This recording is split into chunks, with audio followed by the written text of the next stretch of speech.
Welcome back. Well, the Democratic Party is shifting to socialism. We've covered that repeatedly. They're abandoning their moderate base. And my next guest, Jeff Van Drew, who's a congressman, saw this firsthand. It's why he switched parties back in 2020. President Trump celebrated his decision at a massive rally. I was at it. It was in Wildwood, New Jersey. Let's revisit that moment.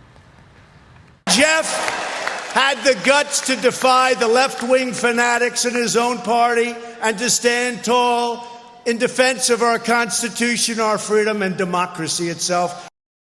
And now Congressman Van Drew is warning Republicans that the party must deal with health care right now or risk getting crushed in the midterms. Congressman Jeff Van Drew joins me now. Congressman, you're the perfect guest because you were in New Jersey. Obviously, a Democrat pulled off the gubernatorial victory there. You switched parties, but you say it's about winning. We have to win the midterms. It's going to be a hell of a hard thing to do if people are struggling with health care. It's not going to help us. We have that responsibility and should deal with it. What do Republicans do? Well, we do need to deal with it. So first of all, in the very immediate future, we need to deal with the health care issue. Let me be very clear. I intensely dislike Obamacare, the ACA, the Affordable Care Act.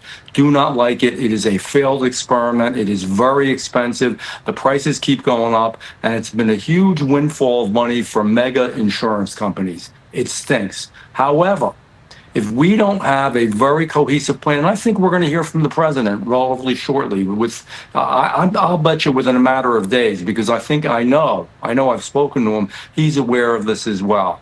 We either have to extend it for a short period of time, and while it's being extended, again, I don't like it, but while people are still covered, we work on a plan that will be much better. And as soon as that is lapsed and it's over, then we put the new plan in place. The point is, we can't let people's premiums double. We can't let people go without health insurance. We are a new Republican Party, a populist Republican Party. Guess what? The roofer and the pipe fitter and the nurse and we're all part of this new Republican Party, but we have to take care of our people. And if prices really go up, and they have in New Jersey for a lot of different things.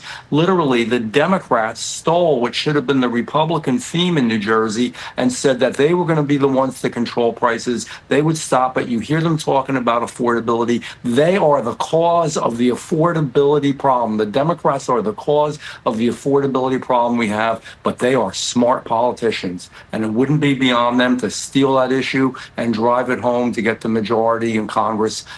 I love America. I don't want to see that happen. That's why I went through hell, Kaylee, and I could tell you about it. I don't want to take up all the time talking about that, to become a Republican, and I'm proud I did.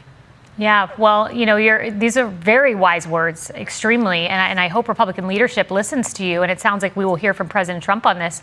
I want to play a clip of another former Democrat. We had him on the show, ran for president, Andrew Yang, and here he is endorsing Trump's proposal to pay money directly to the American people on health care rather than insurance companies. Let's listen. As one of the major pitfalls potentially for a mayor like Mamdani was getting crosswise with this administration, having resources pulled, having ICE officials downtown and other parts of the city. And so the fact that Zoran and Donald Trump seem to be on the same page, so many New Yorkers today are breathing a huge sigh of relief. I mean, what do you think about paying money directly to the American people with health care? I think it's a great idea. I'm sick of the insurance companies. Remember, I was a dentist. I've dealt with insurance companies for decades, and it's awful. Nevertheless, if we're going to do that, we have to make sure that we have a cohesive, well-prepared plan. And it's not just giving $500 to families to, help them with their health care. They have to be able to navigate this. They have maybe, for example, almost like a debit card or a credit card where they use it to get the health care of their choice and shop for it. Do we have time to get that done by, January? I don't know. If we have the time and we can do a good plan, I'm for it. I'll support it. I'll push it. I'll work on it. If we don't have the time in the short term, as much as I hate to say it, we've still got to continue folks' health care. We can't let them pay double premiums. Kaylee, I talk to a lot of people. I guess we all do, as members of Congress, but I'm annoying. I go up to them. I ask them questions. They come up to me. We're at the diner. I just within that last week before we came back to D.C., I had a nurse come up to me who said, you know what? what, I'm a nurse, but I'm also working part-time waitressing because things are so tight and so expensive. I talked to a roofer that works 6 days a week, and he said, you know what, I'm actually working 7 days a week now. These, by the way, all Trump voters, all new populist Republicans. We cannot lose them. They cannot go back because they don't want to go back. They don't want to be socialists. They love America, but they have to be able to live. This is a big deal. We got to get our act together. Congressman Van Drew, and you're exactly right. That's the new base of the Republican Party, and we got to take care of them. Yes. We got to make sure we look after those interests. Thank you very much. Wise words.